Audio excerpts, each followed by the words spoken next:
मुलाकात हुई, क्या बात हुई? क्या नजदीक आए रूस यूक्रेन युद्ध खत्म होने के दिन जब आपस में मिले विटकॉफ और पुतिन? नमस्कार, मैं हूं आशीष त्रिपाठी और इस वीडियो में समझिए दुनिया के सबसे दिलचस्प और ताकतवर नेता डोनाल्ड ट्रंप आखिर रूस यात्रा पर क्यों हैं।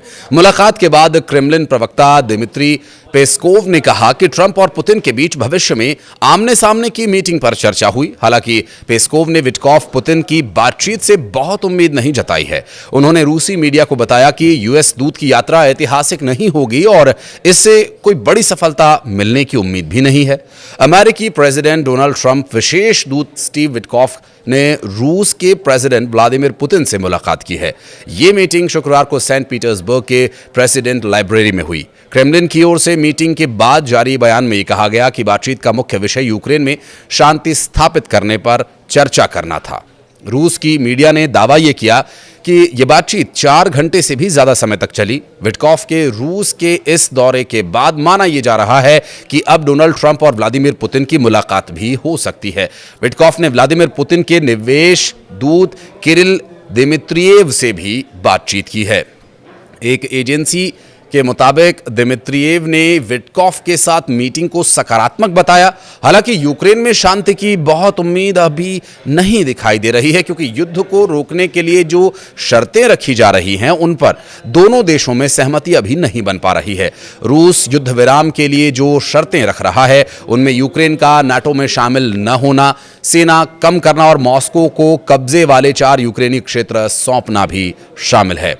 विटकॉफ का रूस दौरा ऐसे समय में हो रहा है जब डोनाल्ड ट्रंप ने शांति वार्ता में हो रही देरी पर निराशा जताई है। डोनाल्ड ट्रंप ने सोशल मीडिया पर एक पोस्ट में लिखा, रूस को आगे बढ़ना होगा और इस भयावह युद्ध में हर हफ्ते हजारों लोग मर रहे हैं। ट्रंप ने उन देशों पर सेकेंडरी प्रतिबंध लगाने की धमकी भी दी है जो रूस के तेल खरीदते हैं। दूसरी ओर यूक्रेनी अधिकारियों ने रूस पर बिजली संयंत्रों पर हुए हमले के युद्ध विराम समझौते को तोड़ने का भी आरोप लगाया है। व्लादिमीर पुतिन ने कहा कि वह शांति के लिए तैयार हैं, लेकिन इसके लिए सभी मुद्दों पर बातचीत होनी चाहिए। पुतिन का मानना यह है कि नाटो विस्तार और यूक्रेनी क्षेत्रों पर उनका प्रभुत्व इस युद्ध की वजह से है, और दूसरी ओर यूक्रेन ने रूस की कई शर्तों को अस्वीकार्य और आत्मसमर्पण बताते हुए मानने से इनकार कर दिया। अब इस युद्ध विराम की कोशिश आगे नहीं बढ़ पा रही है।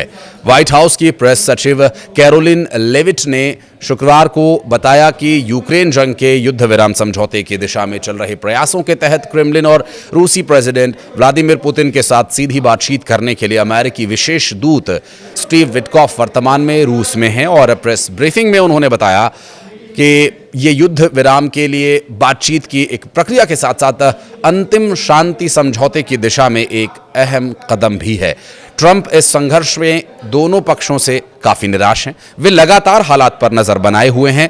ये शांति वार्ता में अधिक सक्रिय भूमिका निभाने की अमेरिका के प्रशासन के इरादे को पूरी तरह से साफ करता है। और इससे पहले दिन में रूसी टेलीविजन ने सेंट पीटर्सबर्ग में राष्ट्रपति पुस्तकालय में पुतिन की ओर से विटकॉफ का स्वागत करने का फुटेज भी प्रसारित किया था।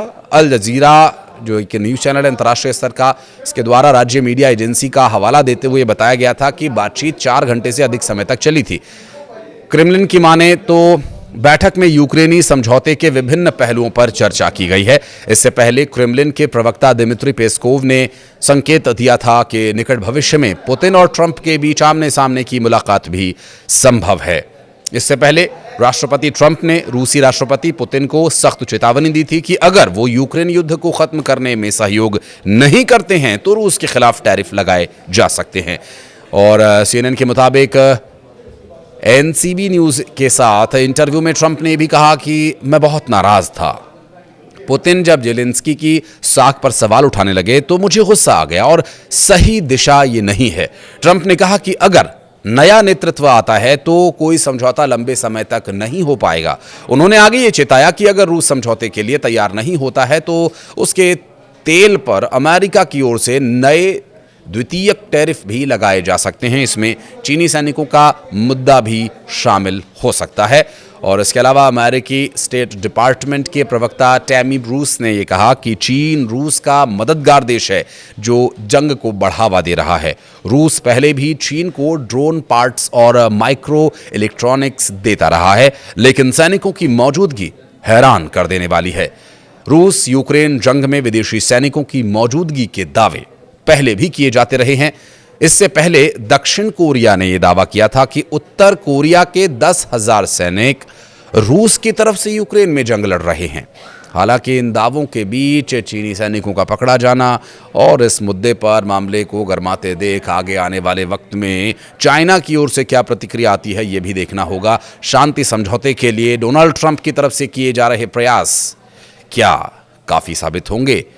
इस बारे में अगर आप कुछ कहना चाहते हैं तो कमेंट सेक्शन में जरूर अपनी उपस्थिति दर्ज कराइएगा। धन्यवाद।